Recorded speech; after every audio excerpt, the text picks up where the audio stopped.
Es bien sabido que el Señor Jesucristo nos hizo libres. Por ejemplo, en Gálatas 5, versículo 1 y 13 dice: para la libertad nos libertó Cristo.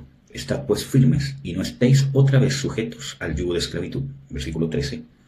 Porque vosotros, hermanos, a libertad fuisteis llamados, solo que no uséis la libertad como oportunidad para la carne, sino servíos los unos a los otros por medio del amor. Bueno, creo que pese a que se habla mucho de la libertad con que Cristo nos hizo libres, muchas veces no entendemos el concepto de qué significa que nos haya hecho libres, y por causa de no entenderlo no luchamos por mantenernos libres. Por eso que aquí en el versículo 13 dice: a libertad fuisteis llamados. O sea, no solo hay una condición que ciertamente ocurrió cuando uno nace de nuevo o es salvo, sino que también hay un llamado a mantenernos en libertad, ¿cierto? A vivir en esa libertad. Ahora, ¿por qué es importante y relevante? Porque nos encontramos en las Escrituras con algunos hechos que nos muestran claramente que no estando en Cristo, no somos libres, ¿cierto? Muchas veces se habla del libre albedrío. Sin embargo, no hay que confundir que, por ejemplo, en Efesios 2 dice de que todos los que andan según el mundo, según los pensamientos de la carne, según sus propios pensamientos, antes de estar en Cristo Jesús, están bajo la potestad de el príncipe de la potestad del aire, bajo su autoridad. También nos encontramos de que hace referencia al diablo como el dios de este siglo, ¿cierto? También, ¿cierto?, en Primera de Juan habla de que el mundo está bajo el maligno, ¿cierto? Habla de un espíritu de error, etcétera, etcétera. Entonces, nos encontramos, ¿cierto?, de que no hay una libertad en el sentido de libre, ¿cierto?, albedrío, sino que nos damos cuenta que estamos esclavos de a quien nos sometemos o a quien obedecemos. Las Escrituras también nos muestran eso y nos exhortan incluso que como cristianos. Dicen: ¿no sabéis que si obedecéis, de que a quien os sometéis, obedecéis, os hacéis esclavos de a quien estáis obedeciendo, ya sea de justicia para vida o del pecado para muerte? Entonces también nos encontramos, por ejemplo, en las cartas que Pablo le escribe a Timoteo, ¿cierto?, que dice de que los que se oponen están bajo la voluntad o bajo la potestad del diablo, que Dios les conceda que se arrepientan si quizás se zafen del lazo del diablo. Entonces, cuando nosotros creemos que estamos haciendo nuestra propia voluntad, ¿cierto?, realmente estamos presos, ¿cierto? Estamos haciendo la voluntad de otro, de alguien que nos está dominando, que está obviamente en un nivel superior, humanamente hablando. Entonces, cuando nosotros llegamos a Cristo Jesús y somos verdaderamente libres, como lo dice el mismo Señor Jesucristo, ¿cierto?, de que si permanecemos en su palabra seremos verdaderamente sus discípulos y entonces seremos verdaderamente libres. O que si el Hijo os libertare seréis verdaderamente libres. Esa libertad es un llamado. Y quiero poder explicar este concepto importante porque nos muestra un llamado, una decisión que ahora depende de nosotros. ¿Qué hago yo con esa libertad? Dios nos liberta por medio del sacrificio del Señor Jesucristo aplicado en el ser humano, que se manifiesta en el nuevo nacimiento, ¿cierto?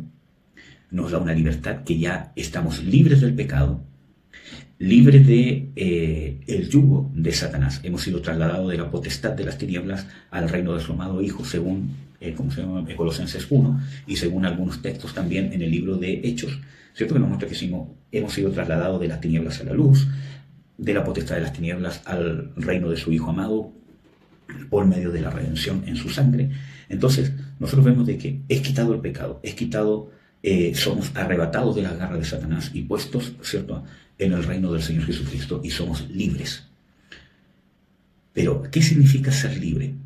Que ahora yo soy libre de someterme a Dios en libertad. Y eso es lo que yo tengo que hacer, lo que yo tengo que ejercitar.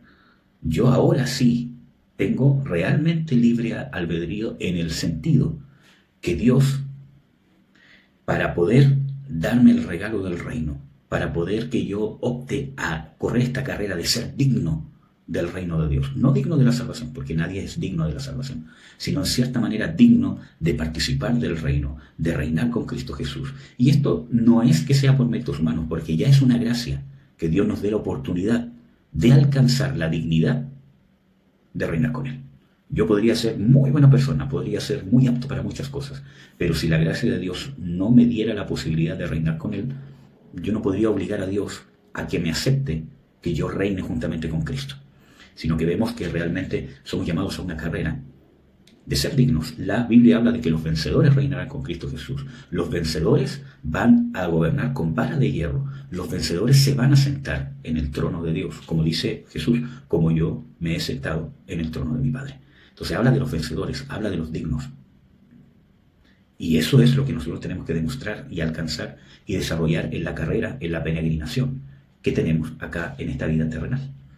Entonces, si la Biblia nos muestra claramente esa es nuestra libertad.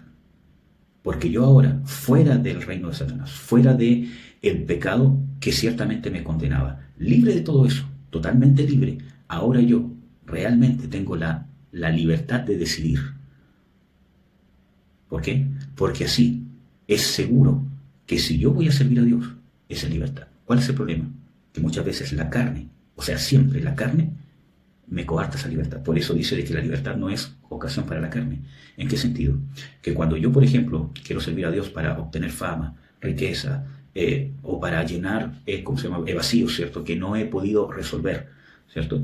¿Qué pasa? Estoy actuando en la carne y ya no lo estoy haciendo en libertad, porque lo estoy haciendo movido o influenciado por una necesidad carnal que no he podido suplir en el espíritu, o por una debilidad, ¿cierto? Que no he podido fortalecerla en el espíritu o en la gracia de Dios.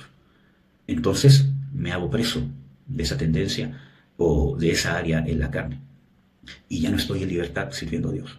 Entonces por eso es necesario que seamos libres, por eso es necesario convertirnos en discípulos y por eso es necesario poder resolver, poder ser transformados constantemente, para que cada vez podamos ser más libres, pueda yo servir completamente libre a Dios, mis decisiones sean libres y no influenciadas por muchas veces tendencias carnales o pecaminosas que están en mí, que no he sabido resolver. Muchas veces nosotros tomamos decisiones influenciadas por el miedo, ¿cierto? Hay un temor que es natural, pero por el miedo hablo del sentido pecaminoso, por la amargura, por los celos, por la rabia, por la ansiedad, por la falta de paciencia. Y ya no tomamos esa decisión de libertad porque nos sometimos a esa área carnal. Para que nosotros podamos realmente desarrollar una fe y podamos estar realmente en el reino, necesitamos hacerlo en libertad, sacarnos de todas las cosas que nos influencian de una manera negativa y que nuestras decisiones o reacciones puedan ser llevadas netamente en que yo me someta libremente a Dios, poder desarrollar, llegar a esa condición, aspirar a llegar a esa condición. Entonces, a libertad fuimos llamados y esa libertad es la que a mí me va a hacer digno. Porque yo voy a ser digno cuando me someta libremente a servir a Dios, a hacer la voluntad de Dios en mi casa, en mi familia, no por temor a que se me vaya, en mi cónyuge, por ejemplo. No por temor a ser avergonzado, que tengo que tratar bien, ¿cierto?, a mi esposa o respetar a mi esposo en el caso de las hermanas, porque si no van a decir de mí de que soy una mala mujer o que soy una mala influencia para mi esposo, porque me estoy haciendo esclavo o esclava de el que dirán, o incluso de las consecuencias que trae el pecado, en libertad. Y ahí recién vamos a conocer que necesitamos de Cristo para vivir en esa libertad, porque nuestra naturaleza humana tiene la tendencia de, cuando se encuentra libre, usar la libertad como ocasión para la carne. ¿Amén? Entonces, eso, amados hermanos, necesitamos libertad. El mismo Padre lo hizo con el Señor Jesucristo. ¿Cuánto más con nosotros? ¿En qué sentido?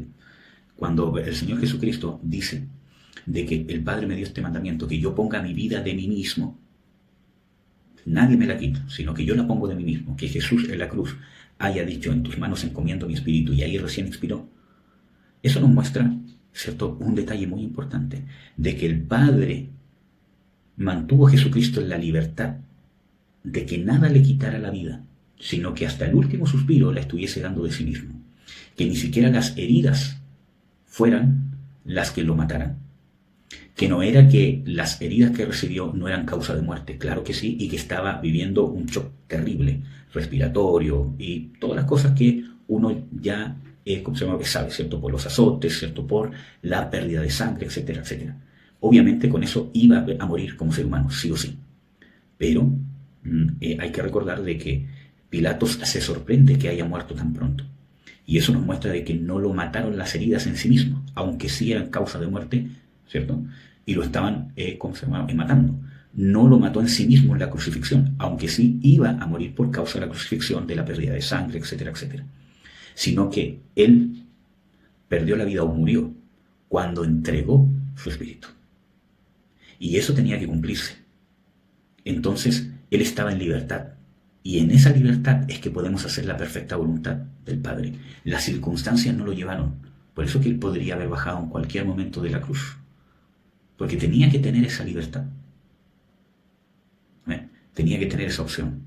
Tenía que ser completamente libre para que fuese la voluntad perfecta de Dios.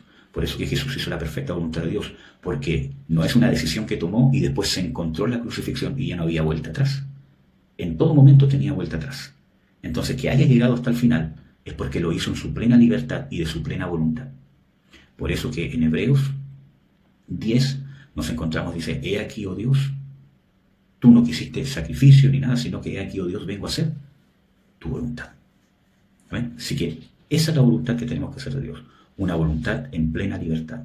A libertad nos llamó Dios. Y nuestro ejemplo más grande es el Señor Jesucristo. Así que saquémonos, quitémonos, limpiémonos, descontaminémonos, si hay que pasar por liberación, si hay que pasar por consejería, si hay que ser discipulado, etcétera, etcétera. Despojémonos del pecado que nos asedia, que no nos permite ser completamente libres. Analicémonos, examinaos a vosotros mismos, dice la Escritura. Y es más, Pablo dice, si nos examinásemos a nosotros mismos, muchas veces no estaríamos en la condición en que estamos. Analicémonos, ¿por qué somos así?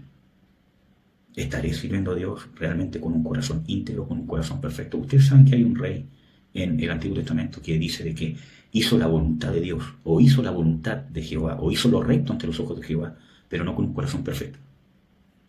Podemos estar haciendo la voluntad de Dios, pero quizás no con un corazón perfecto. Y creo que ese ha sido el problema más grande, de que nosotros como iglesia no vivamos la plenitud del reino de Dios. Y vivimos el reino a goteo, a migajas. Porque nosotros mismos no andamos en la libertad del reino. Un abrazo, que Dios los bendiga. Espero esto sea de bendición, así como fue de bendición para mí y como yo también lo tengo que poner por obra en mi vida. Un abrazo.